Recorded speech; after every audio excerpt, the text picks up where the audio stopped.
Oke, saudara, kita udah membahas mengenai kedaulatan Allah untuk Senin yang lalu. Dan kita juga membahas kesulitan-kesulitan menerima kedaulatan Allah. Ujung-ujungnya sebetulnya manusia kepingin dirinya yang berdaulat. Ya, bukan Allah yang berdaulat, tetapi manusia itu sendiri yang berdaulat. Dan manusia tidak suka kalau tanda petik nasibnya ditentukan oleh Allah. Manusia lebih senang menentukan nasibnya sendiri.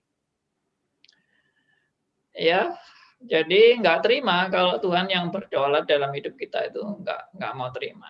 Tapi justru kalau kita menyadari kedaulatan Allah yang sempurna, keputusannya sempurna, rencananya sempurna, kebijakannya yang sempurna, desainnya yang sempurna, apalagi yang kita mau ragukan tentang keputusan Allah. Justru kita akan bersukacita kalau hidup kita berada dalam kedaulatannya yang sempurna dan maha bijaksana itu.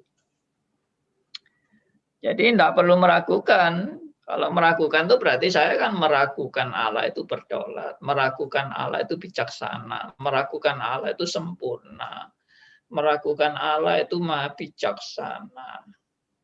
Tak perlu ada yang diragukan dalam diri Allah. Jadi justru dengan pemahaman kedaulatan Allah ini, saya itu akan menjalani hidup dengan pasti dan lebih berserah kepada Tuhan dengan lebih mantap, ya, berjalan dengan lebih mantap bersama dengan Tuhan, bukan lebih mantap percaya diri, percaya atas kehebatan diri kita, enggak, justru aku ini enggak hebat sama sekali, aku enggak punya kemampuan sama sekali untuk melindungi diriku sendiri, hanya Allah saja yang mampu melindungi diriku. Siapa yang menjamin hidupku di masa depan? Siapa yang bisa menjamin? Tidak ada kan, masa diriku sendiri yang bisa menjamin. Aku besok terjadi apa aja aku nggak tahu kok. Ya, mungkin besok aku udah mati, mungkin besok aku kena musibah, mungkin besok aku dirampok, dibunuh, mungkin besok aku jadi konglomerat. Ya, nggak ada yang tahu. Ya, karena siapa manusia yang begitu sombong merasa dirinya yang punya kedaulatan. Kita itu nggak punya apa-apa. Kita hanya bergantung hanya kepada Allah. Oke. Ya, sekarang saya mau membahas mengenai salah satu ayat yang seringkali menjadi andalan bagi kelompok Arminianisme dalam menafsirkan pilihan Allah. Ya, ayat yang menjadi andalan ini justru juga sering dipakai oleh Reform. Jadi ayat ini baik dipakai Reform, baik dipakai Arminian, dan ini menjadi satu argumentasi yang kuat bagi Arminian untuk menolak penetapan Allah atas kedaulatannya. Ya, pilihan Allah atas kedaulatannya.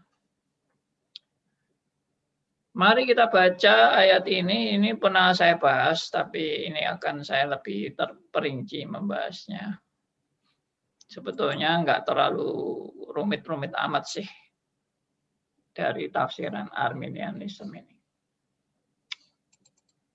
Oke, kita buka Roma 8 ayat 29 dan 30.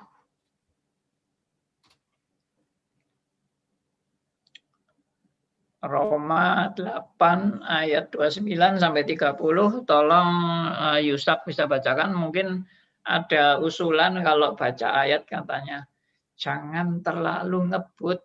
Oh, baik. Siap. Oke, saya bacakan ya. Roma 8 Dan yang keras. ayat sudah keras belum ini, Pak? Oh iya, volumenya Yusuf mungkin kurang keras ya. Oke, coba ya saya kerasin lagi. Oke. Ya.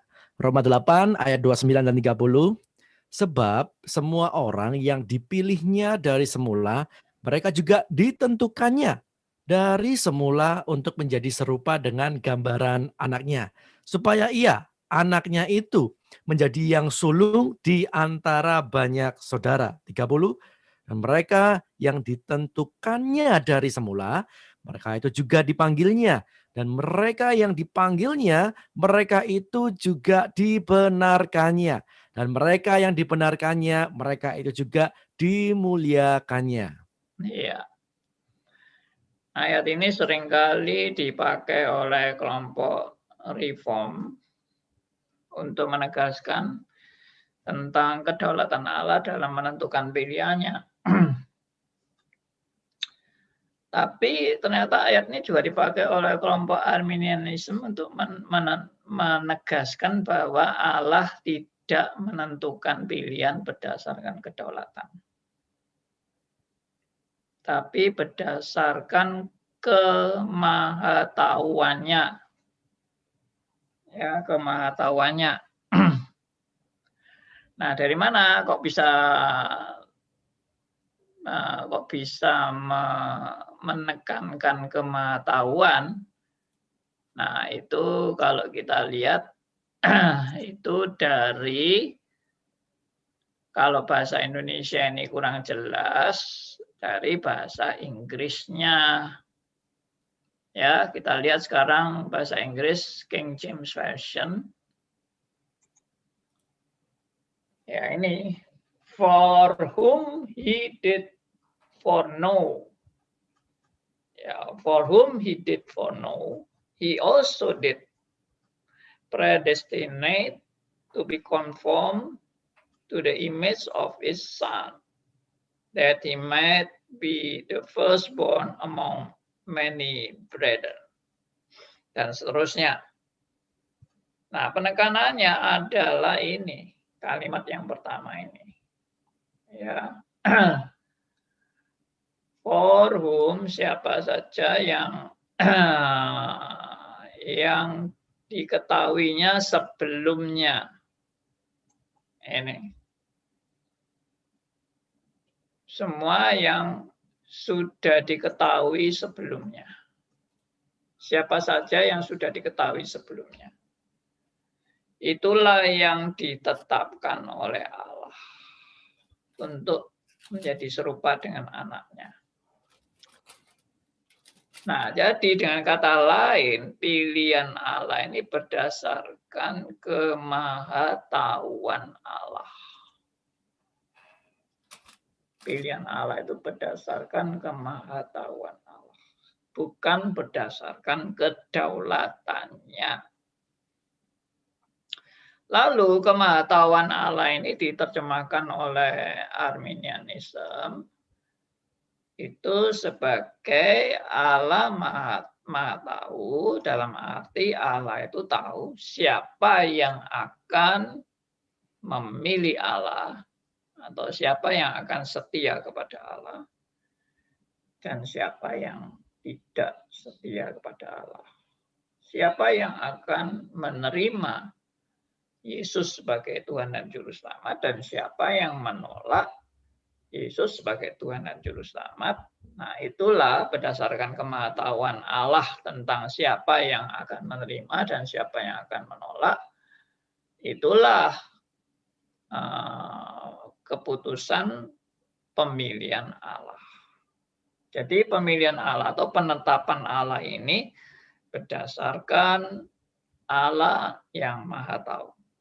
Allah tahu si A bakal menerima Yesus sebagai Tuhan dan Juru Selamat, nah itu yang dipilih Allah. Tapi kalau si B tidak dipilih karena Allah tahu juga si B pasti menolak Yesus sebagai Tuhan dan Juru Selamat. Atau ada yang dipilih separuh jalan karena Allah juga tahu bahwa si C awalnya menerima Yesus sebagai Tuhan dan Juru Selamat, tapi si C di tengah-tengah jalan hidupnya dia tidak setia dan dia akhirnya meninggalkan Tuhan dalam hidupnya, ya Tuhan tidak jadi memilih dia. Ya itulah pilihan Allah yang berdasarkan kemahatauan Allah. Nah, persoalannya bagaimana kita menjelaskan ayat ini? Kan ayat ini jelas-jelas dikatakan, for whom he did foreknow. Kalau terjemahan Revised Standard Version, saya ubah sedikit. Nah, ini Revised Standard Version. Dikatakan di sini, for those whom he foreknew. Ya, siapa yang Tuhan sudah tahu. He also predestined to be conformed. Ya, predestined to be conformed to the image of his son. Jadi siapa yang Tuhan sudah mengetahuinya sebelumnya, dia menentukan untuk menjadi serupa dengan anaknya.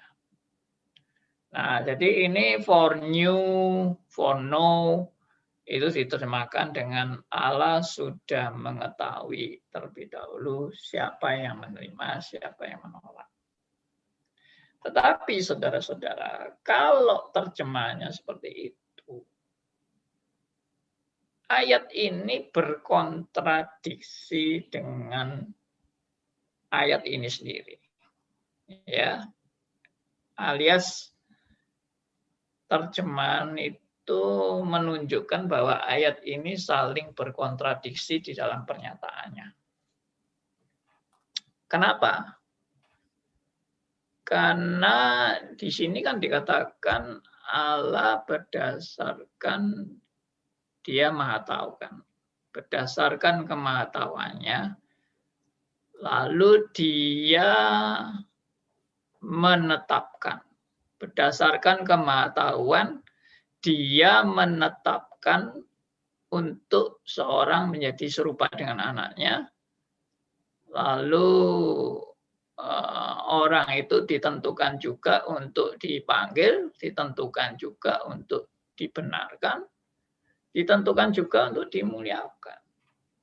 Berdasarkan kemahatauan. Nah, kontradiksinya itu apa?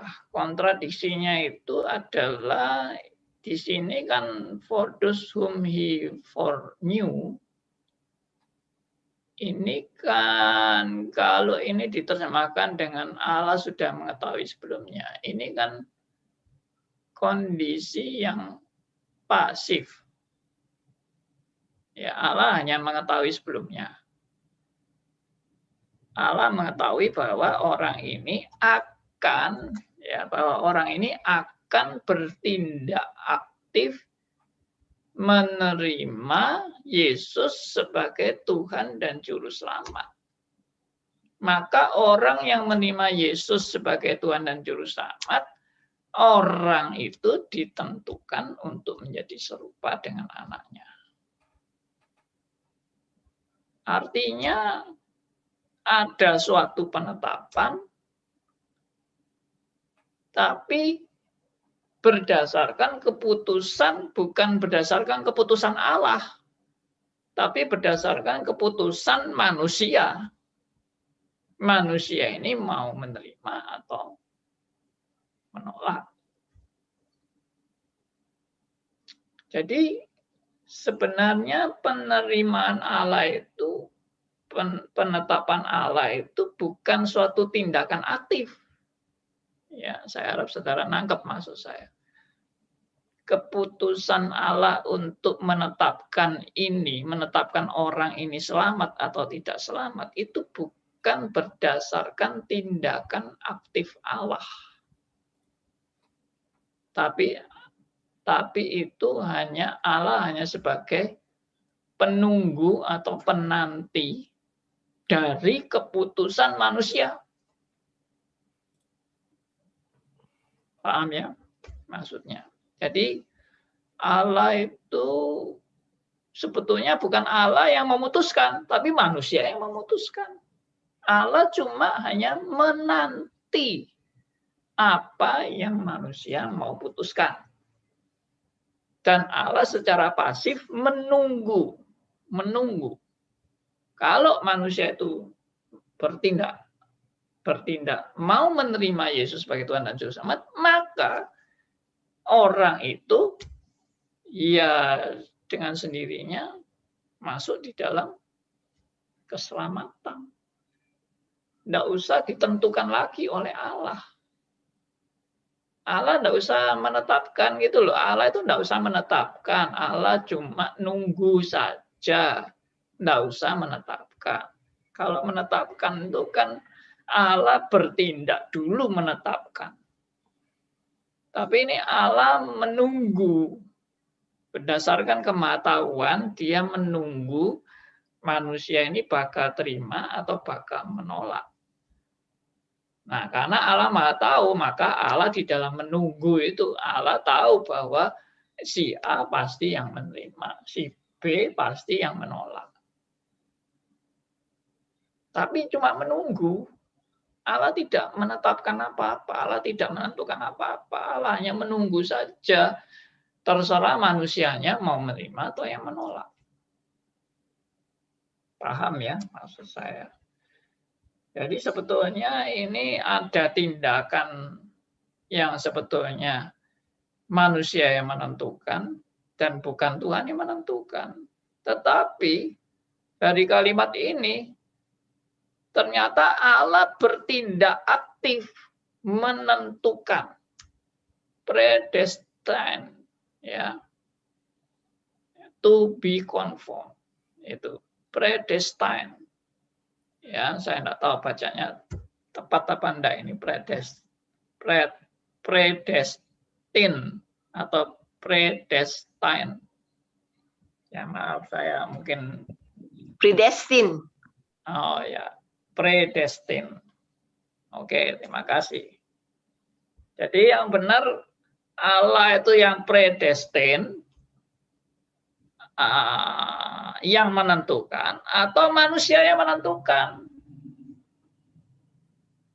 Kalau manusia yang menentukan, ya Allah tidak menentukan. Kalau Allah yang menentukan, ya bukan manusia yang menentukan. Karena siapa yang menentukan terlebih dahulu, yaitu yang namanya yang menentukan. Kalau misalnya manusia yang menentukan, Allah hanya menerima saja. Allah hanya, kalau manusia sudah yang menentukan, dia mau pilih, ya Allah cuma bilang, welcome my son, ya welcome home, gitu. Silakan datang ke rumah saya menerima engkau. Jadi Allah tidak menetapkan apa-apa.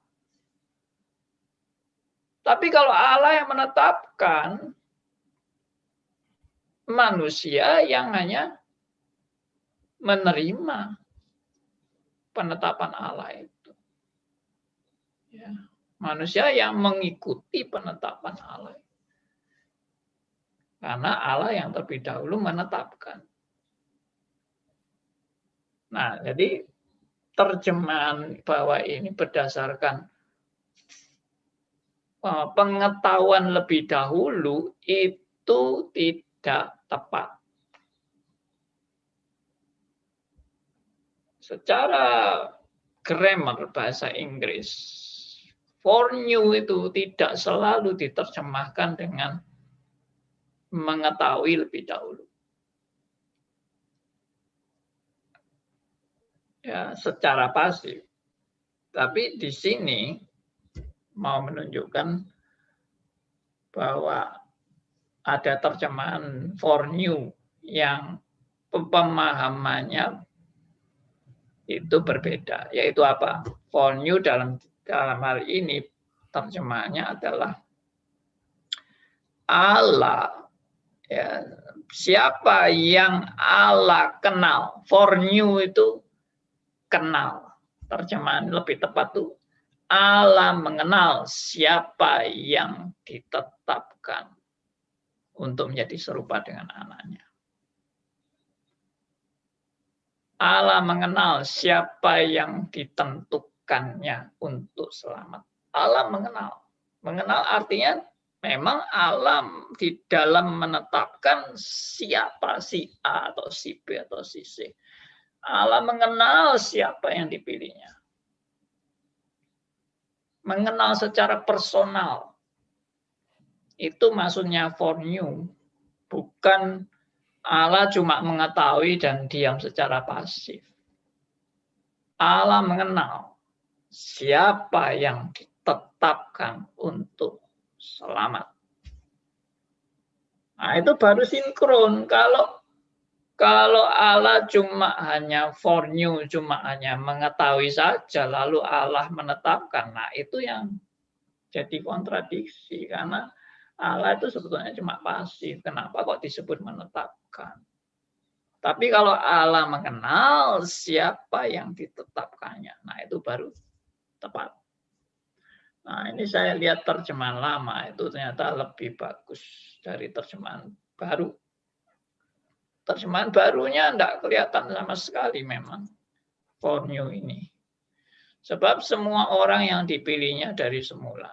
Mereka juga ditentukannya dari semula untuk menjadi serupa dengan gambaran anaknya.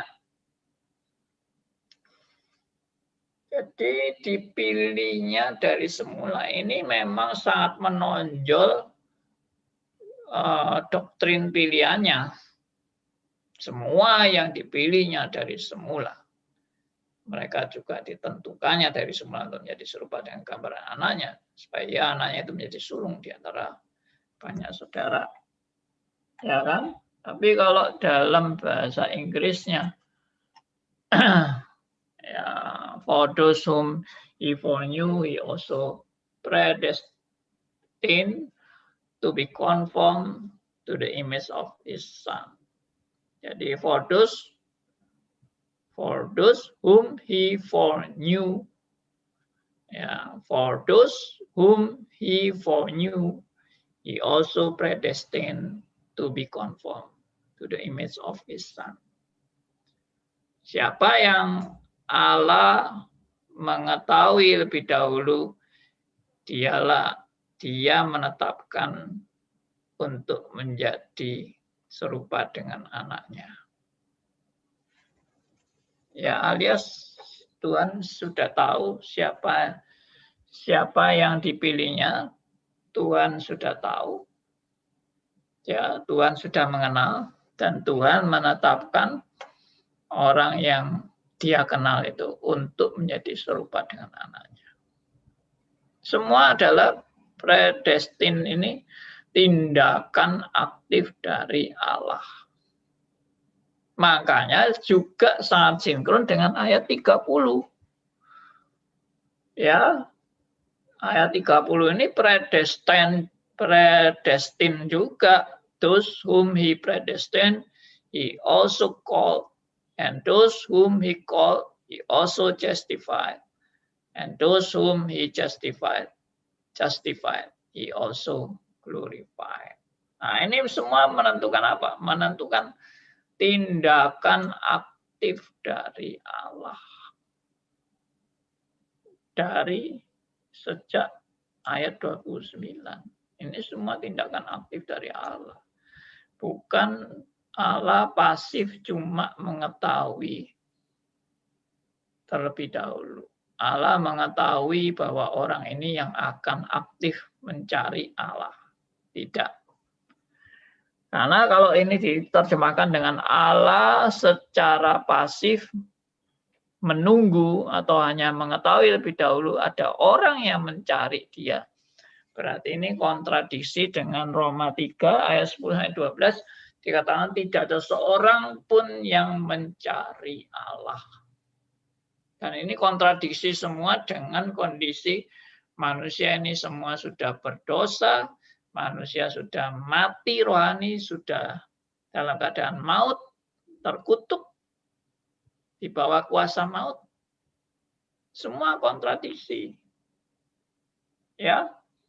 Nah, sekarang saya mau tunjukkan terjemahan lama yang lebih tepat, dan itu sesuai dengan tadi yang saya bilang, terjemahan secara tepat itu bukan Allah mengetahui lebih dulu, tapi Allah mengenal siapa yang ditetapkannya. Ini terjemahan lamanya. Ya, karena orang yang dikenalnya terdahulu. Nah, ini baru terjemahan yang bagus sekali ini. Orang yang dikenalnya terdahulu. Ia itu juga ya ditetapkannya terdahulu akan menjadi serupa dengan teladan anaknya. Itu. Ini terjemahan ini sangat bagus menurut saya. Ya.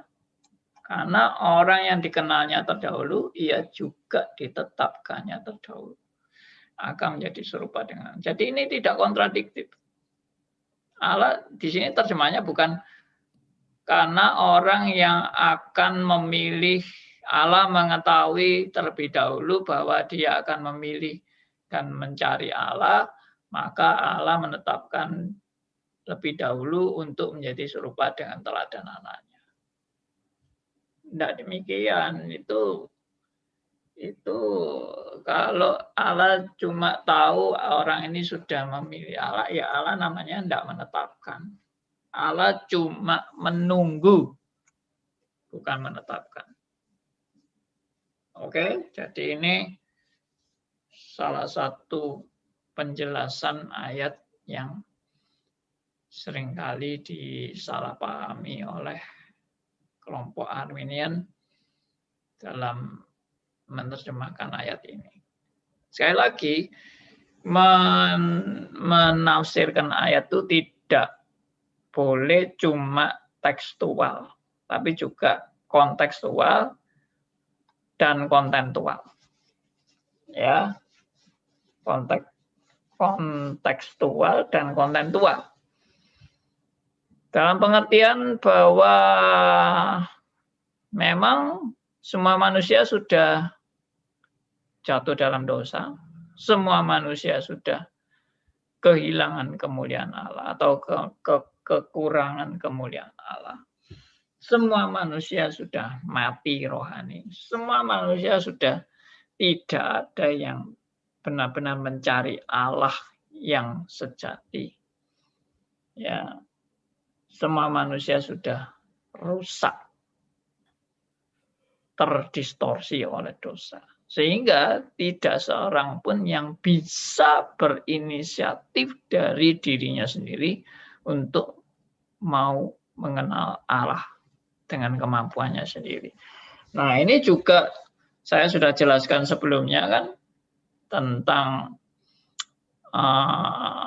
presupposisi Arminian yang mengatakan bahwa semua manusia punya kondisi yang sama untuk mau menerima atau menolak Allah.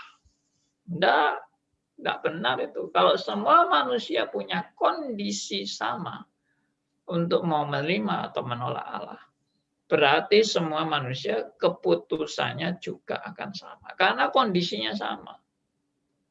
Kesadarannya sama, pengenalannya juga sama, kemampuannya juga sama, ya, pengetahuannya juga sama.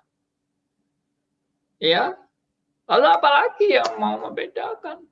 Itu yang saya bolak-balik bilang. Kalau manusia sudah sadar dirinya berdosa, sudah sadar Yesus satu-satunya juru selamat, sudah sadar kalau dia menolak Yesus pasti binasa, sudah sadar dia tidak mungkin mampu bisa menyelamatkan dirinya sendiri dengan perbuatan baiknya, dia sadar semua itu. Dan dia kalau menolak Yesus pasti binasa.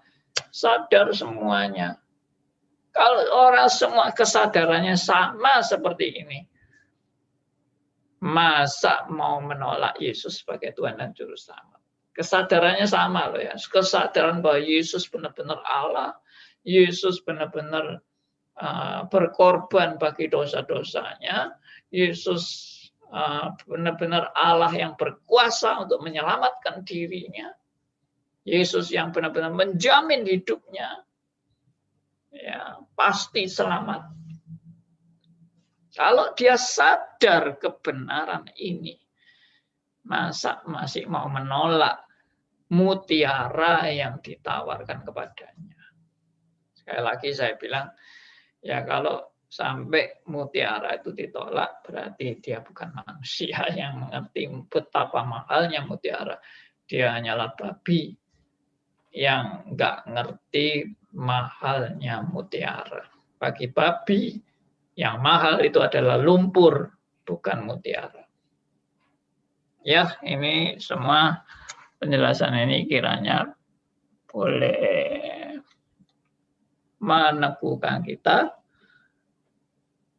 untuk mengerti ayat 29 dan 30, karena saya melihat banyak orang yang membaca ayat 29 sampai 30 itu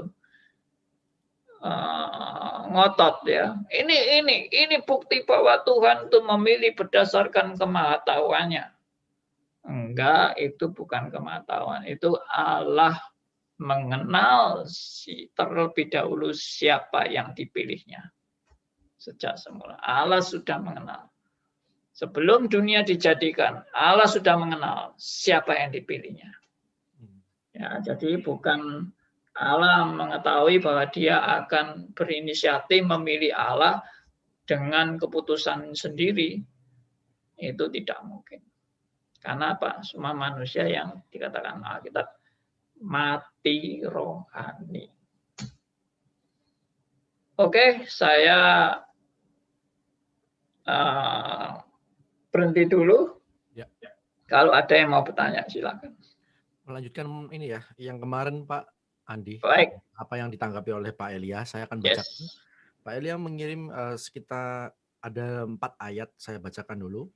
Di Yeremia. Pak Yusuf bisa lebih keras lagi Pak Yusuf. Oke, sudah? Ya. Oke. Ya, Pak Elia tadi memberikan 4 ayat di Yeremia 24 ayat yang ke-7. Aku akan memberi mereka suatu hati untuk mengenal aku, yaitu bahwa akulah Tuhan. Mereka akan menjadi umatku dan aku ini akan menjadi Allah mereka. Sebab mereka akan bertobat kepadaku dengan segenap hatinya. Kemudian di Yeremia 31 ayat yang pertama. Pada waktu itu, demikianlah firman Tuhan, aku akan menjadi Allah segala kaum keluarga Israel dan mereka akan menjadi umatku. Di Yeremia 31 ayat yang ke-33. Tetapi beginilah perjanjian yang kuadakan dengan kaum Israel sesudah waktu itu.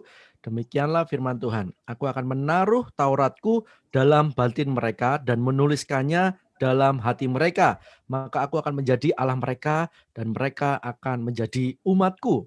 Ada di Yeremia lagi 32 ayat ke-38. Maka mereka akan menjadi umatku dan aku akan menjadi Allah mereka. Ditambah lagi di Roma 3 ayat 11. Tidak ada seorang pun yang berakal budi. Tidak ada seorang pun yang mencari Allah. Ayat-ayat itu sering diabaikan oleh kaum Armenian. Ini tanggapan dari Pak Elia ya. Dan saya lihat inti ayat-ayat tersebut adalah anugerah yang diberikan oleh Allah kepada Allah mau ya. Sekali lagi yang Allah mau berikan. Itu. Dan Pak Elia menambahkan lagi di YouTube Pak. Armenian tidak mengenal kata penetapan dan mengabaikan ayat-ayat kata penetapan. Reform yang moderat akan tidak mau membahas habis tentang kata penetapan ini, kecuali Pak Andi yang sudah pakai helm yang kuat. Oke, terima kasih Pak Elia. Ayat-ayat tadi meneguhkan bahwa manusia itu bisa menerima Allah kalau diberi hati yang baru, alias hatinya sudah diperbarui, alias sudah dilahirkan kembali. Jadi ini semua pekerjaan Allah yang mendahului keputusan manusia. Jadi Kalau manusia itu tidak dilahirkan kembali, tidak diberi hati yang baru, aslinya hati manusia itu hati yang keras dan membatu, yaitu gambaran Alkitab. Ya. Hati yang hanya hanya berdasarkan kebenaran daripada dirinya sendiri. Dan dia tidak bisa untuk memahami kebenaran yang datang dari Allah. Tidak bisa. Makanya dia pasti menolak. Jadi tidak usah nunggu, bagaimana ya manusia ini, kapan manusia ini bisa sadar dari dirinya sendiri. Lalu Allah menunggu dan menanti. Ya, kapan manusia ini bisa insyaf dari dirinya sendiri. Ya, saya yakin sampai akhir zaman Allah kalau cuma nunggu tok itu, tidak ada satu orang pun yang bisa diselamatkan. Tidak ada. Jadi cara Allah mau menyelamatkan ya, dikasih hati yang baru, dikasih kesadaran, dicelikkan mata rohaninya. Itu. Oke. Oke. Baik, yang di Zoom Pak Theodor, silakan Pak Theodor. Ya, malam Pak Andi. Ya, malam. Ya, Pak Theodor. Tadi Bapak kan mengajarkan Allah kalau dalam reform itu memilih berdasarkan kedaulatan, Pak ya. Yes. Kalau dalam Armenian memilih berdasarkan kemahatauan. Yes. Begini Pak, ada semacam kesulitan iman. Bisa saja kemahatauan Allah terjadi secara bersamaan dengan penetapan Allah. Wah, saya belum kepikiran tuh Pak jawabannya kalau gitu Pak. Mungkin Bapak ada tanggapan Pak ya. Makasih Pak ya. Baik. Bagus. Saya jawab tidak mungkin. Aslinya tidak mungkin begini. Dalam arti penetapan Allah bekerja sama dengan kemahatauannya di mana Allah tahu manusia ini bakal memilih dia. Nah, statement bahwa Allah tahu ada manusia yang bakal memilih Allah ini sangat berkontradiksi dengan ajaran Alkitab secara keseluruhan. Bahwa manusia semua sudah terkutuk dan sudah jatuh dalam dosa dan sudah dalam perhambaan dosa dan sudah mati rohani atau buta rohani. Sehingga manusia tidak mungkin bisa berinisiatif dari dirinya sendiri untuk memilih Allah yang benar. Tidak mungkin. Jadi kalau berdasarkan kemahatauan Allah bahwa ada manusia suatu saat yang bisa memilih Allah, itu tidak akan pernah terjadi. Tidak akan pernah terjadi. Jadi Allah pun dalam kemahatauan sudah tahu kalau Allah hanya menunggu. Tidak ada seorang pun yang memilih Allah dari inisiatif dirinya sendiri. Tidak ada. Jadi itu tidak mungkin bergandengan kemahatauan Allah bahwa ada orang yang mau menerima dia dan penetapan Allah untuk menetapkan orang ini selamat. Itu tidak mungkin. Yang mungkin cuma satu, yaitu Allah menetapkan orang selamat dan memberi hati yang baru. Melahirkan kembali, mencelikkan mata rohaninya, menyadarkan, menginsyafkan sampai orang ini benar-benar dibukakan mata rohaninya, mengenal Sang Juru Selamat, mengenal keberadaannya yang berdosa, dan membutuhkan pertolongan dari Sang Juru Selamat. Kalau tidak, dia pasti binasa. Itu poinnya. Ya.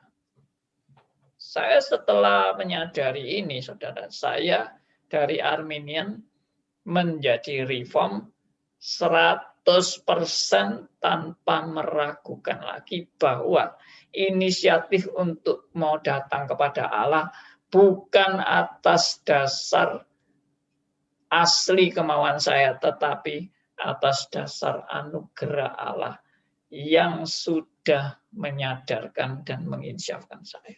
Kalau Allah Roh Kudus tidak menyadarkan dan tidak menginsyafkan saya tetap buta dan saya tetap akan pasti menolak Yesus dalam hidup saya.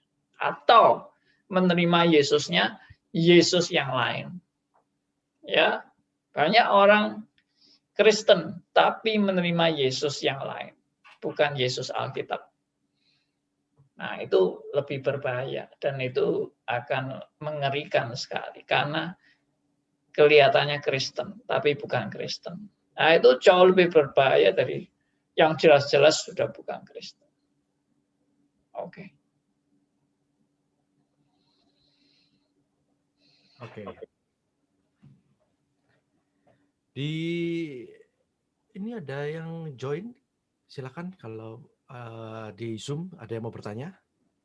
Kalau tidak, saya akan membuka pertanyaan yang sebelum-sebelumnya, Pak. Silakan. Ya, saya simpan selama 14 sesi. Iya, ya, silakan dibacakan. Ini dari YouTube kemarin, Pak Wahyu Lukito. Menjadi orang Kristen selalu merindukan kebenaran yang sejati, mengalami pembaruan yang sebelumnya buta, lalu dicelikan Roh Kudus dalam memahami ajaran Alkitab. Suaranya Pak Yusa terlalu kecil. Oke, sudah? Oke, dari Wahyu Lukito di YouTube kemarin, Pak ya. Menjadi orang Kristen selalu merindukan kebenaran yang sejati, mengalami pembaruan yang sebelumnya buta, lalu dicelikan oleh Roh Kudus dalam memahami ajaran Alkitab. Allah merindukan setiap orang diselamatkan. Allah memakai orang percaya untuk menyatakan dan bertanggung jawab mengenai anugerah keselamatan dan menyesuaikan diri kepada kedaulatan Allah. Berkenaan keselamatan manusia sesuai kehendaknya, kita mentaati aja. Dan Tuhan menghendaki bahwa manusia memiliki keterbatasan memahami kedaulatan Allah. Bagaimana tanggapannya, Pak? Itu pertanyaan atau pernyataan? Bukan pertanyaan ya, tapi lebih kalah menanggapi. Oh iya. Ya, itu Pak Andi dari saya, Pak. Jadi ya, Pak Heru. Silakan. Ya, jadi saya menikmati apa yang Pak Andi sampaikan kemarin, terus saya mencoba untuk menulis dengan kata-kata saya sehingga ketika kita menjadi manusia Allah yang dipilih berdasarkan kedaulatan Allah, ya kita ya mau tidak mau harus mentaati. Jangan sampai kita sendiri yang menjadi Allah, yang mengatur nasib, yang mengatur rencana kita, yang mengatur segala sesuatu yang Pak Andi katakan. Jadi saya sebagai manusia Allah yang sudah ditentukan, ya mau belajar taat karena ini sudah pilihan Allah, kedaulatan Allah yang tetap harus saya ikuti. Walaupun itu kadang tidak menyenangkan, itu kadang membuat kita mengalami ya penderitaan atau mengalami sesuatu yang kita tidak harapkan, tetapi itu di balik masalah itu pasti ada solusi yang Tuhan pasti berikan. Jadi itu yang saya catat kemarin hari lalu, Pak Andi, itu yang saya dapatkan. Ya, baik. Jadi benar sesuai dengan yang dicatat oleh Pak Heru bahwa ya kita sebagai orang yang ciptaan Allah, kita jelas sudah berada di dalam kedaulatan dan kuasanya yang sempurna, yang menuntun kita, membimbing kita, memberi kesadaran kepada kita untuk kita mengikuti jalannya. Kalau Tuhan tidak memberikan kesadaran itu, ya kita sudah tersesat, sudah kacau balau semua. Ya. Dan apapun yang terjadi, kita percaya kedaulatan Allah itu dalam kebijakannya yang sempurna, tidak ada yang salah. Semua keputusannya itu yang terbaik dan yang terindah. Meskipun mungkin kita yang alami merasa kita kok menderita atau kita kok mengalami susah, kok mengalami masalah hidup dan sebagainya. Tapi itu semua tetap demi kebaikan. Ya. Nah, itu kan Roma 8 ayat 28-nya. Ayat yang sebelumnya tadi. Ya, bahwa Allah bekerja dalam segala sesuatu untuk mendatangkan kebaikan bagi setiap orang yang mengasihi Dia. Orang yang mengasihi Dia itu siapa? Ya orang yang dipanggil sejak semula, orang yang ditetapkan sejak semula, orang yang dipilih sejak semula. Itu orang yang dikasihi. Orang yang mengasihi Allah dan orang yang dikasihinya. Oke. Ada lain pertanyaan? Saya catat juga Pak. Tapi Pak Heru mau ngomong lagi, silakan Pak. Ya Pak, jadi itu kata-kata itu belum selesai Pak Andi, yang di ayat 29 yang tadi Pak Andi. Karena ada likeness of Christ, jadi itu kita akan menjadi serupa dengan Kristus dan menjadi firstborn, menjadi anak sulungnya. Nah, karena Kristus sendiri yang sudah mengalami penderitaan, Kristus sendiri yang mengalami siksaan dan segala macam, kita pun sebagai pengikut Kristus, ya jangan yang hanya menikmati yang baik-baik saja, yang buruk pun ya itu juga bagian kita.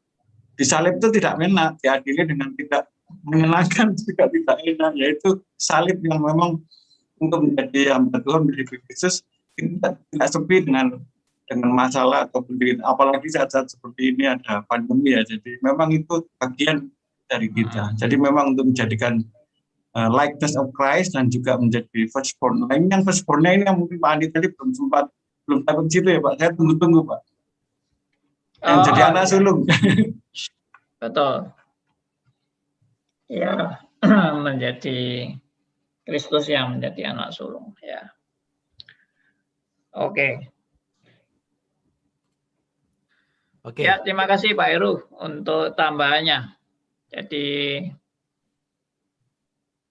ini meneguhkan statement yang saya sudah paparkan selama ini. Bahwa kita harus kita sudah dipersiapkan untuk menjadi seperti Kristus. Menjadi seperti Kristusnya itu bukan yang enak-enak yang tadi sudah dikatakan oleh Pak Heru, tapi mengikuti jejak Kristus, ya, termasuk yang nggak enaknya itu. Ya. Tapi yang nggak enaknya itu pun adalah kasih karunia Allah.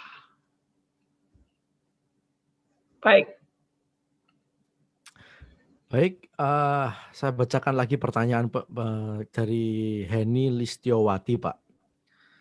Selamat malam, Pak Andi. Saya membaca buku karya Jonathan Edwards berjudul Sinners in the Hand of Angry God. Puji Tuhan, saya diperbolehkan melihat Allah dari sudut pandang orang berdosa. Sungguh-sungguh celakalah orang yang dalam tanda kutip terpisah dengan Allah. Sepanjang saya menjadi Kristen, saya hanya melihat jika tidak bisa dikatakan sebagai mengenal, karena saya merasa belum sungguh-sungguh dalam tanda kutip mengenal Allah di dalam Alkitab. Allah sebagai Allah yang panjang sabar dan berlimpah kasih setianya. Ada di Mazmur 86 ayat yang ke-15. Dan dalam buku ini saya mendapat penegasan kembali apa yang dikatakan Rasul Paulus dalam Efesus 2 ayat 8-9. Bahwa tidak ada celah bagi manusia untuk mengklaim. Dalam konteks pandangan Arminian, seperti yang Pak Andi katakan, bahwa orang Kristen menjadi Arminian by nature seperti pandangan bahwa manusia ada andil dalam keselamatan yang didapatnya. Maka jika menggabungkan dengan apa yang saya dapat dari membaca buku Jonathan Edwards ini, apakah dapat dikatakan pandangan-pandangan Arminian menyimpang? Jika kita dapat menganalogikan sebagai vektor, di mana titik dimulainya penyimpangan tersebut, apakah tidak ada pandangan Arminian yang sejalan dengan Alkitab? Jika ada, mengenai apa Pak? Terima kasih. Dari Heni Listiowati. Baik. Perbedaan Arminianisme dengan Reform adalah dalam kedaulatan Allah. Arminian lebih bersifat antroposentris. menekankan manusia yang menetapkan keselamatan bagi dirinya sendiri.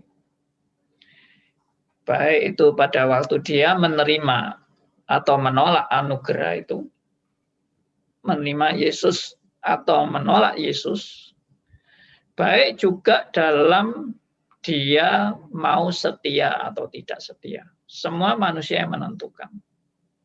Sedangkan dalam reform, saya bisa menerima Yesus karena saya sudah ditetapkan untuk menjadi anak-anaknya. Sebelum saya ada di dunia, Tuhan sudah menetapkan itu. Ya, Efesus 1 ayat 4 dan seterusnya itu menegaskan sebelum saya ada di dunia, bahkan sebelum dunia diciptakan, saya sudah ditetapkan untuk menjadi anak-anaknya. Sehingga waktu saya itu menerima Yesus sebagai Tuhan dan Juru Selamat, itu bukan murni kemampuan saya, tapi itu karena anugerah Allah yang sudah mencelikkan mata rohani saya, menyadarkan saya, menginsyafkan saya, membuka mata rohani saya, sehingga saya bisa menerima Yesus atau sanggup menerima Yesus sebagai Tuhan dan Juru Selamat dalam hidup saya. Dan juga dalam kesetiaan selanjutnya, itu yang menjamin keselamatan saya itu bukan kesetiaan saya. Tapi yang menjamin keselamatan saya itu adalah, nah ini poin penting, adalah pemeliharaan Allah dalam hidup saya. Ya, dan dalam kedaulatan Allah. Jaminan dalam hidup saya itu adalah pemeliharaan Allah. Bukan kemampuan kesetiaan saya. Kalau jaminan itu terletak pada kemampuan kesetiaan saya, berarti tidak ada jaminan keselamatan. Karena saya bisa setia, saya bisa tidak setia. Tapi kalau jaminannya itu terletak pada pemeliharaan Allah, alias providensia Allah, maka itu jaminan yang pasti. Jaminan yang pasti. Nah, Arminian di sini menegaskan bahwa kesetiaan kita yang menentukan. Kesetiaan kita yang menentukan. Kalau kita tidak setia, kita akan kehilangan keselamatan. Kalau kita setia, kita akan mendapatkan keselamatan. Berarti yang menentukan bukan Allah, tapi saya, keputusan saya yang menentukan. Nah, apakah semua ajaran Arminian itu salah menurut Alkitab? Kalau orientasinya antroposentris, ya pasti salah. Tapi dalam hal ini Arminianisme itu separuh teosentris, separuh antroposentris. Saya nggak tahu separuhnya berapa persen, mungkin entah 30%, entah 70%. Nggak bisa diukur memang. Tapi kalau dalam hal keselamatan, benar-benar sudah sangat kontradiktif dengan ajaran Reform. Kalau dalam hal keselamatan. Kalau dalam hal yang lain, kelihatannya nggak terlalu bermasalah karena ya tidak pernah dibahas secara tuntas tentang pandangan Arminianisme ini secara keseluruhannya, secara komprehensif. Ya, saya sendiri bukan pembaca bukunya Arminius, ya karangan-karangan Arminius. Saya kira Arminius juga mungkin tidak terlalu banyak bahas tentang pandangan-pandangan yang lain karena memang dia terkonsentrasi ajarannya itu menyerang atau enggak terima dengan ajaran keselamatan yang diajarkan oleh John Calvin. Nah, itu dari riwayatnya sih. Kalau saya melihat seperti itu. Secara umum sih Arminianisme menerima Yesus sebagai Tuhan dan Juru Selamat. It's okay. Dan dia juga menerima itu sebagai anugerah Allah. It's okay.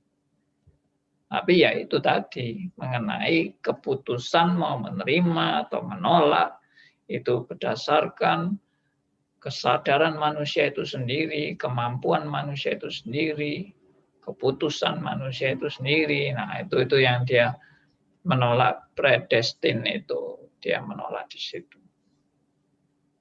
Ya, itu jawaban saya. Oke. Pak Yusak, Malam, saya masih Andi. boleh satu lagi, Pak? Boleh. Ini Bapak Theodor juga pernah bertanya melalui YouTube nanti atau bacakan dulu atau sekarang, Pak? Pak Sony dulu kayaknya. Tadi Pak Sony mau duluan ya. Oke, Pak Sony dulu, Pak. Silakan, Pak ya. Oh, boleh. Oh, terima kasih Pak Theodorus. Selamat malam, Iya, Pak iya, Andi. Ya, selamat malam Pak Sony. Saya pernah mencatat dulu Pak Andi pernah mengatakan begini loh, bahwa dalam Calvinisme itu yang ada beberapa 5 hal, theocentric, back to Bible, holistic, integrated, harmonis, konsisten dan sebagainya itu. Dan salah satu yang Pak Andi katakan bahwa Allah menjadi manusia adalah supra-rasionalnya ya. Nah, ini yang menjadi pertanyaan saya Pak, bahwa dalam presupposisi Calvin bahwa Allah itu 100% sempurna dan tidak bisa salah. Yes. Gitu ya Pak ya. Nah, saya ingin tanya Pak, bagaimana menjawab pertanyaan, menjawab beberapa firman Tuhan misalnya di Kejadian 6 ayat 6 atau 1 Tawarik itu yang mengatakan lalu menyesallah Allah. Nah, Tuhan seakan-akan menyesal rancangan yang dia rancangkan itu. Ada beberapa kalimat mengatakan demikian. Nah, apakah itu bukan, nggak tahu, apakah itu menunjukkan ketidaksalahan atau gimana Pak? Bagaimana menjelaskan itu Pak? Misalnya dalam Perjanjian Lama kan, lalu menyesallah Tuhan akan rancangan yang dia sudah ini waktu kepada Musa juga. Nah, itu bagaimana kata-kata itu untuk menjelaskannya Pak? Mohon penjelasannya. Thank you. Oke, baik. Saya pernah membahas ini tentang Allah menyesal. Cuma saya lupa di sesi keberapa dan di topik yang mana itu ya. Saya membahas tentang Allah menyesal itu. Kalau di sesi Arminianisme dan Calvinisme ini saya belum pernah ya membahas Allah menyesalnya. Siap. Belum kayaknya Pak. Belum Pak. Belum ya? Belum Baik. Pak. Nggak tahu, saya belum pernah dengar sih. Oke. Kalau yang pasti kalau nggak salah di sesi tentang pencobaan ya. Tapi oke, saya akan bahas secara sepintas saja. Jadi begini, kata Allah menyesal itu harus ditangkap dalam pengertian istilahnya antropomorfis. Bukan antroposentris ya, antropomorfis. Dari kata antropo manusia dan morfis itu gambar. Jadi begini, di dalam Alkitab menulis akan tindakan dan perasaan Allah, itu seringkali menggunakan bahasa antropomorfis. Seperti misalnya, mata Allah ada di mana-mana mengawasi anaknya. Atau tangan Allah tidak kurang panjang untuk menolong anak-anaknya. Nah, kata mata Allah, tangan Allah, itu namanya bahasa antropomorfis. Yaitu menjelaskan akan tindakan atau perasaan Allah dengan gambaran manusiawi. Ya, kalau mata, tangan itu kan gambaran manusiawi karena Allah itu roh. Nah, demikian juga menyesal. Menyesal itu adalah menjelaskan keberadaan perasaan Allah dengan bahasa manusiawi, gambaran manusiawi. Tapi Allah itu yang pasti tidak pernah menyesal. Ya, yang pasti Allah tidak pernah menyesal. Jadi kata menyesalnya Allah itu harus dikasih tanda petik di dalam Alkitab itu. Tidak bisa Anda terjemahkan Allah menyesal itu benar-benar seperti manusia menyesal. Kenapa? Karena manusia kalau menyesal itu karena bisa salah. Manusia menyesal karena bisa salah. Ya. Sebentar.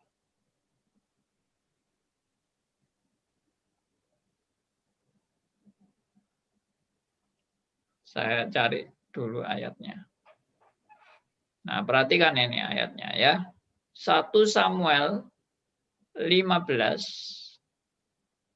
ayat 29. Tolong dibacakan. 1 Samuel 15 ayat 29. 1 Samuel 15 ayat 29. Oke. Dikatakan,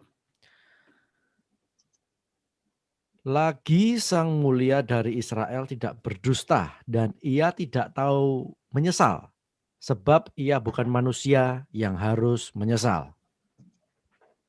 Yes. Jadi ini pelajaran ini penting untuk teman-teman dan khususnya Pak Sony yang menanyakan. Jadi Alkitab sekali lagi menegaskan meskipun beberapa kali Alkitab menulis Allah menyesal, tetapi ini penjelasan ini sangat penting ini. 1 Samuel 15 ayat 29 ini. Lagi sang mulia dari Israel tidak berdosa dan tidak tahu dan ia tidak tahu menyesal. Sebab ia bukan manusia yang harus menyesal. Nah, berarti kan penjelasan Allah menyesal di dalam Alkitab itu harus dilihat dalam konteks yang benar. Tidak bisa disamakan seperti menyesalnya manusia. Menyesalnya manusia itu karena manusia bisa salah, makanya menyesal. Menyesalnya manusia karena manusia tidak berdaya dalam menghadapi mungkin kejahatan yang dia alami, sehingga dia menyesal. Menyesalnya manusia karena dia tidak tahu bahwa apa yang akan terjadi ini membuat dia rugi, sehingga dia menyesal.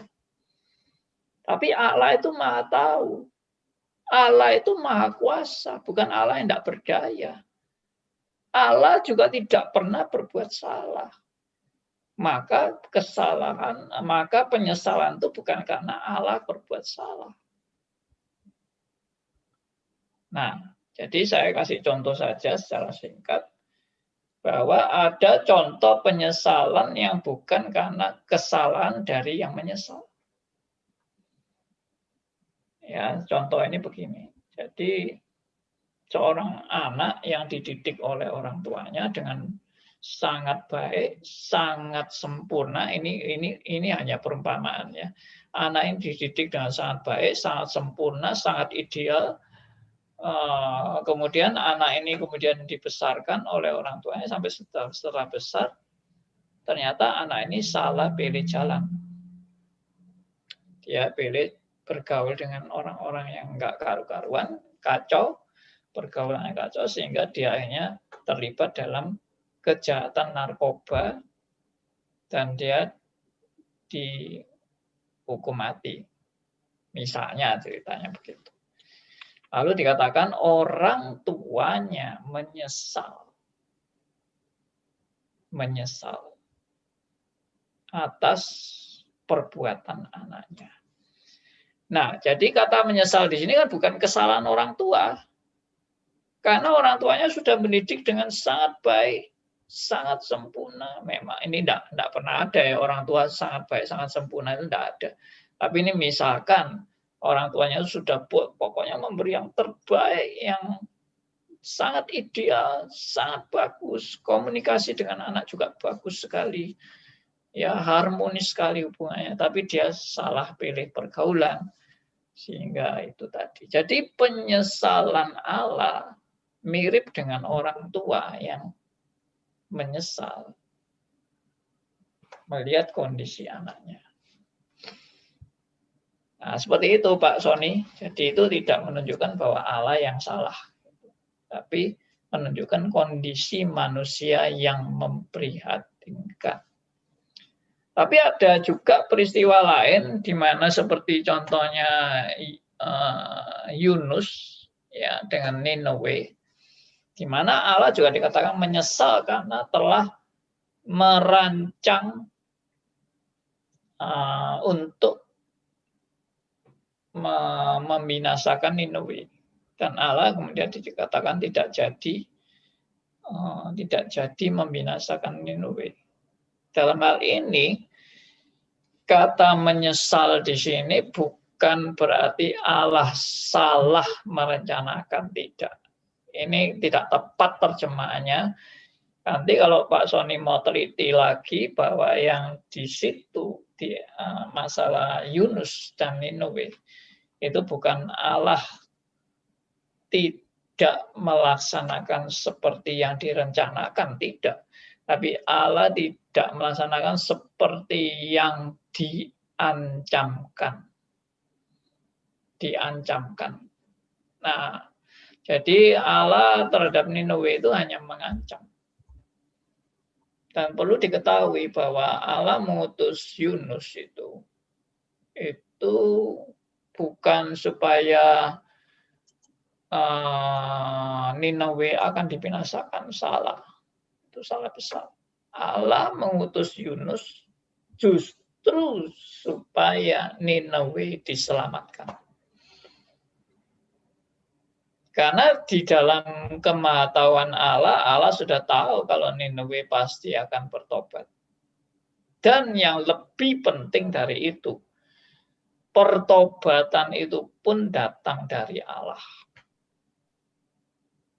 Jadi sebetulnya Yunus diutus ke Niniwe untuk membawa Niniwe dalam pertobatan. Kembali kepada jalan Tuhan. Itu tujuan Allah.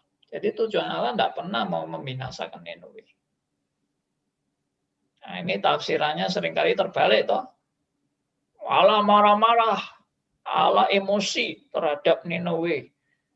Tapi begitu melihat pertobatan kota Niniwe, Allah menyesal karena sudah terlanjur merencanakan kejahatan bagi kota Niniwe. Salah besar. Itu tafsiran yang antroposentris. Tapi kalau tafsiran yang benar menurut prinsip Alkitab, bukan Allah beremosi ingin membinasakan Niniwe, tapi justru Allah berkehendak ingin menyelamatkan Niniwe. Itu contoh tafsiran antroposentris dan teosentris. 180 derajat hasilnya berbeda. Ya. Oke, terima kasih Pak. Terima kasih Pak Sony. Saya harap nanti nemu itu pembahasan saya lebih terperinci tentang Allah menyesal ini. Saya lupa itu waktu itu membahas juga dengan teman-teman. Di doktrin Allah, Pak. Doktrin Allah ya. Oh ya, kalau dari Allah pasti memang. Makanya Pak Sony harus ikut itu stres dokter. Stres. Ya Pak Sony, nanti daftar ya. Pandi. Ya, silakan Pak Theodor. Pak, saya tanggapan aja Pak, tanggapan saya pribadi Pak. Ya. Begini Pak, konstruksi surat Roma pasal 8 itu sebenarnya kompleks Pak. Roma 8 ayat 23 itu sedikit mencuplik gnostik. Lalu Roma 8 ayat 27 itu manifestasinya berdoa untuk orang kudus ada di gereja Katolik. Nah sebenarnya kalau kita bicara benang merah, itu big picture-nya itu mesti kita sistematiskan gitu Pak. Bahkan kalau perlu kita konstruksi ulang. Jadi jangan ada kepingan puzzle yang terpisah. Nah, PR buat saya nih Pak, saya harus merenungkan lebih dalam apa sebenarnya korelasi gnostik, doa bagi orang kudus, karya Allah Tritunggal, kaum pilihan yang Bapak bahas tadi Pak. Itu aja Pak, makasih Pak ya. Baik, kalau saya menafsirkan secara kontekstual, Roma 8 itu sedang membahas penderitaan. Penderitaan kaum pilihan. Dan Rasul Paulus sedang memberitakan penghiburan di tengah-tengah penderitaan orang percaya yang sedang disiksa dan menghadapi pencobaan yang berat dalam ancaman akan dihukum mati atau ditangkap dan diadu dengan binatang buas dan sebagainya. Itu keadaan orang-orang Kristen pada waktu itu. Dan di tengah-tengah ketakutan menghadapi penderitaan yang amat sangat berat itu, Rasul Paulus memberi penghiburan, dan antara lain penghiburannya adalah ayat 28 itu. 28, 29, 30 itu semua menunjukkan bahwa Allah yang berdaulat akan menggenapi rencananya yang sudah menetapkan anak-anak Tuhan itu untuk menjadi serupa dengan anaknya yang tunggal. Ya, serupa dengan Yesus Kristus. Makanya katakan orang yang dipilih dari semula, ditentukannya dari semula untuk menjadi serupa dengan gambaran anaknya, supaya anaknya itu menjadi sulung di antara banyak saudara. Nah, mereka yang ditentukannya dari semula, mereka juga dipanggilnya, dan mereka yang dipanggilnya, mereka juga dibenarkannya, dan mereka yang dibenarkannya, mereka juga dimuliakannya. Meskipun Anda sekarang menghadapi begitu penderitaan yang begitu berat, jangan takut. Kamu orang yang sudah dipilih sebelum dunia dijadikan. Nah, itu konteksnya. Ya, jangan dipengaruhi oleh tadi latar belakang filsafat apa segala macam. Menurut saya, lihat aja langsung kepada konteks awalnya tentang penderitaan itu. Ya, coba kita lihat Roma 8 itu, ayat 1. Itu aja sudah jelas menunjukkan bahwa Rasul Paulus itu memberikan penghiburan kepada orang-orang Kristen yang sedang menderita.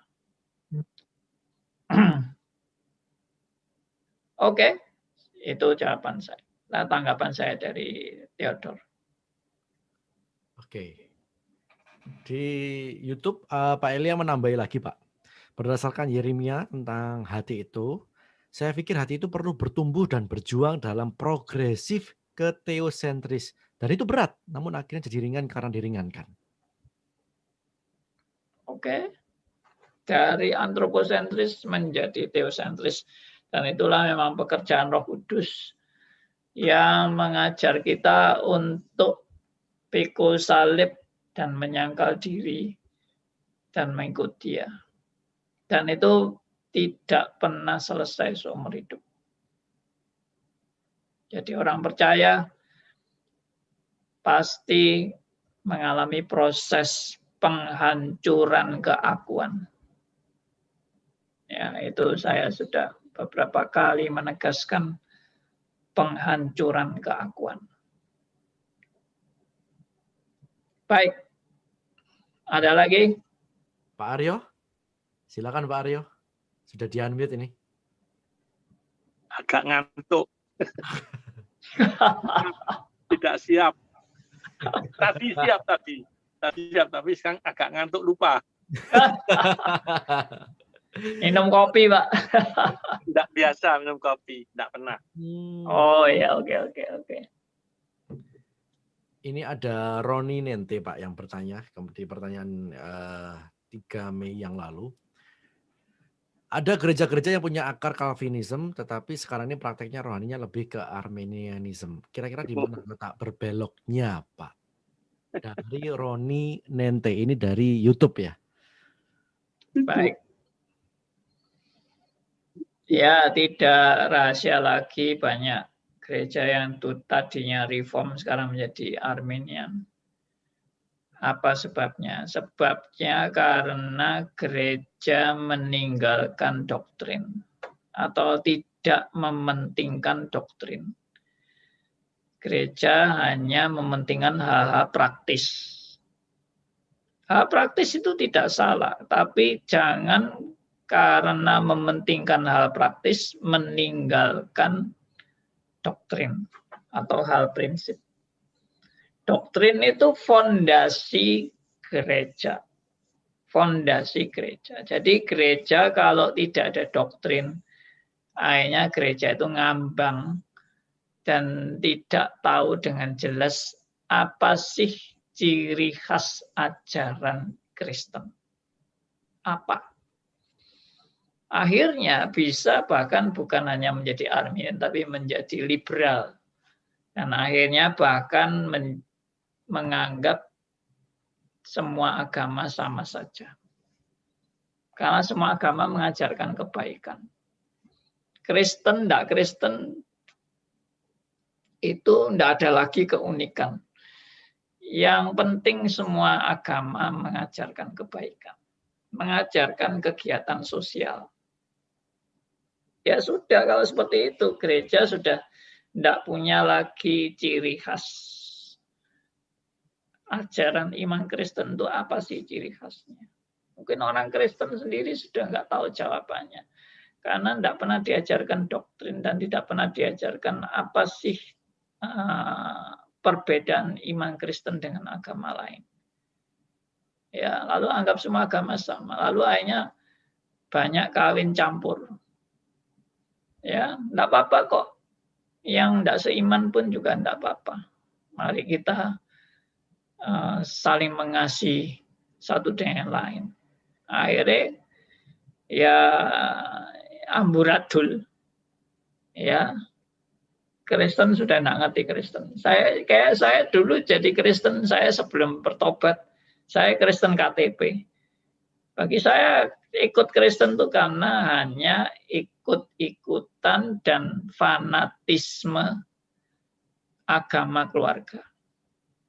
Saya membela Kristen karena fanatisme agama keluarga. Saya membenci agama lain karena fanatisme agama dari turun-temurun. Agama tradisi. Saya benci dengan agama lain karena tradisi keluarga saya adalah Kristen. Nah itu waktu itu saya seperti itu. Jadi ikut-ikutan lah istilahnya, enggak. Padahal fanatik tapi enggak ngerti kebenaran, yaitu sudah kondisi saya. Baik. Oke.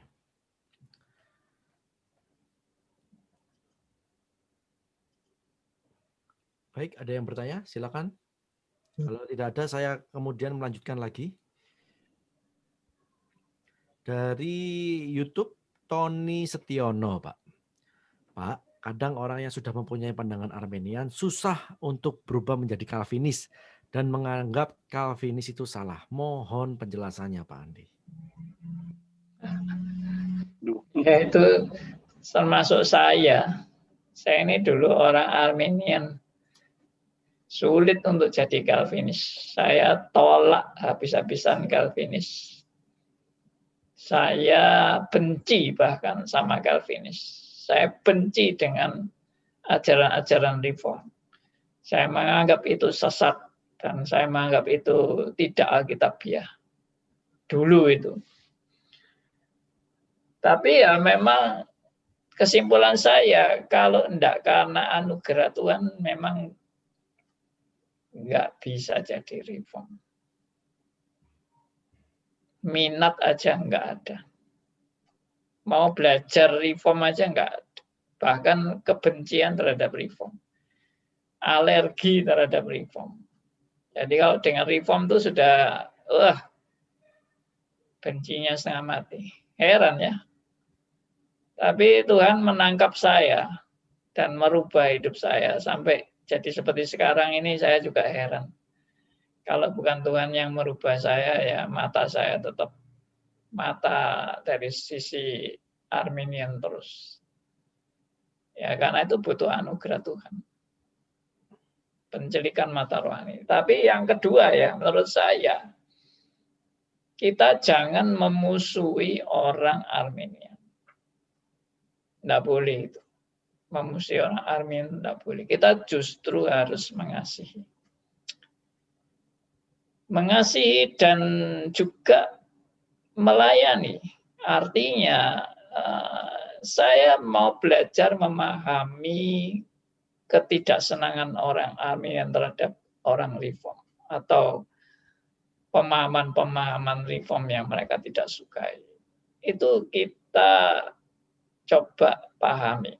Pahami dalam pengertian saya mencoba mengerti presupposisi mereka. Bahwa manusia itu bukan robot, bahwa manusia itu punya tanggung jawab, bahwa manusia itu diberi kebebasan oleh Tuhan. Nah, itu kan presupposisi mereka. Kita pahami presupposisi, tapi nanti pendekatan kita adalah kita akan gugurkan presupposisi mereka itu. Dengan firman tentunya, dengan logika Alkitabiah, biblical logic. Ya, kita kasih argumentasi pelan-pelan ya, supaya siapa tahu dengan argumentasi itu tiba-tiba mata rohaninya bisa tercelik dan bisa sadar kalau dia betul-betul mau kembali kepada Alkitab. Satu hal yang saya lihat dalam diri saya waktu Tuhan merubah hidup saya dari Arminian menjadi Reform, itu satu hal yang Tuhan tanamkan kepada saya adalah semangat untuk saya hanya mau apa kata Alkitab. Meskipun saya dulu Arminian, saya ngotot dengan apa kata Alkitab. Dan yang saya tahu, saya ngotot dengan ayat-ayat yang memang kecondongannya itu Arminian semua. Saya kumpulkan itu puluhan ayat yang mendukung Arminianisme. Ya, saya sampai punya catatan itu ayat-ayat Arminianisme itu ayatnya mana aja saya catat semua. Ya, tapi ternyata saya tahu itu semua ternyata tafsiran yang antroposentris. Tafsiran yang salah dan tidak konsisten. Oke? Oke. Mau tanya, Pak. Silakan Pak Aryo. Kalau perbedaan antara kedua pihak ini sangat besar dari segi presupposisi, dari segi doktrin, apakah Arminian juga nanti dalam pengajaran yang lain pasti bermasalah? Kita tidak tahu sih, tapi artinya melihat besarnya perbedaan yang sangat fundamental, mestinya nanti di bidang-bidang lain, di luar keselamatan, pasti juga problem. Tidak gitu, Pak? Betul juga.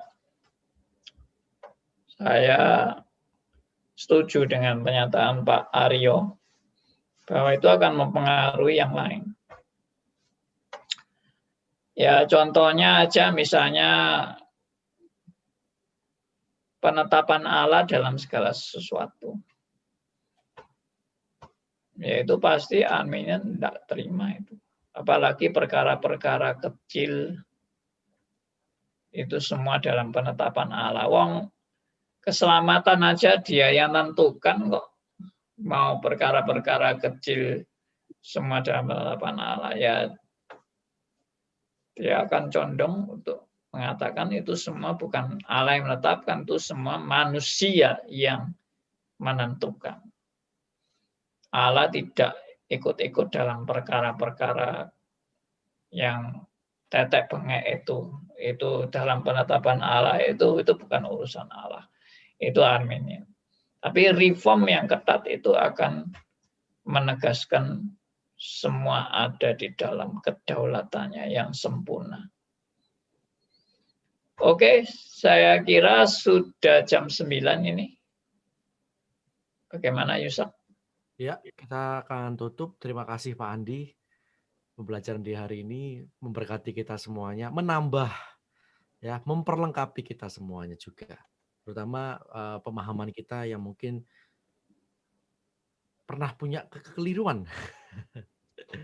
Oke, di Senin kita akan masih tetap membahas Pak mengenai masih ya di episode belum selesai yang ke-15, dan jangan lupa di jam yang sama di jam 7.30 sampai jam 9 malam kita akan terus membahas Arminianism versus Calvinism, dan itu adalah di sesi yang ke-15. Baik, kita akan tutup dalam doa. Silakan Pak Andi. Baik, jadi saya memang merencanakan akan menuntaskan apa ini sesi Arminianism vs Calvinism ini dengan membahas tuntas tentang tulip. Oke. Jadi saya akan tuntaskan pembahasan ini dengan membahas tuntas mengenai tulip. Tapi ini belum saya mulai tulipnya, saya masih bahas tentang ayat-ayat dan keyakinan-keyakinan yang dipakai oleh Arminianism untuk meneguhkan pandangan-pandangan mereka. Nah, ini saya jelaskan satu persatu ayat-ayat yang digunakan Arminianism ini ternyata salah menafsirkan. Ya, saya tegaskan ini, salah menafsirkan. Seperti tadi Roma 8 ayat 29. Itu salah menafsirkan. Itu bukan berdasarkan Allah tahu siapa yang akan memilih Allah. Tidak, tapi Allah mengenal siapa yang dipilihnya. Ya. Nah, ini sudah suatu tafsiran yang amat sangat krusial sekali. Anda begitu salah menafsirkan, Anda menyimpulkan salah. Anda sudah berada pada posisi yang salah. Karena Anda sudah memutar makna ayat yang sebenarnya menjadi yang tidak sebenarnya. Nah, itu sangat berbahaya sekali. Nah, semoga ini mengantar kita kepada pengertian yang makin jelas terhadap ayat-ayat kitab suci. Puji Tuhan, mari kita tutup dalam doa. Bapa yang di surga, kami berterima kasih, bersyukur karena anugerah-Mu memberi kami pengertian demi pengertian tentang pemahaman Arminianism vs Calvinism. Kami sadar Tuhan, kami semua serba terbatas dan kami bukan orang sempurna.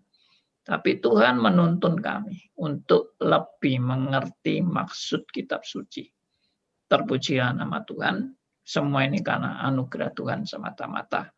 Kami masyarakat saudara-saudara kami semua supaya kami juga rindu terus bertumbuh, makin bertumbuh dalam pengenalan akan firman Tuhan. Kami serahkan doa kami serahkan untuk pembahasan selanjutnya pada Senin yang akan datang. Tuhan memberkati kami selama hidup ini. Tuhan memberikan anugerah hidup kepada kami sampai tugas kami selesai di dunia ini. Terpujilah nama Tuhan. Kami serahkan doa kami dalam satu nama, yaitu nama Tuhan kami, Yesus Kristus, Tuhan dan Juru Selamat kami yang hidup sampai selamanya. Amin.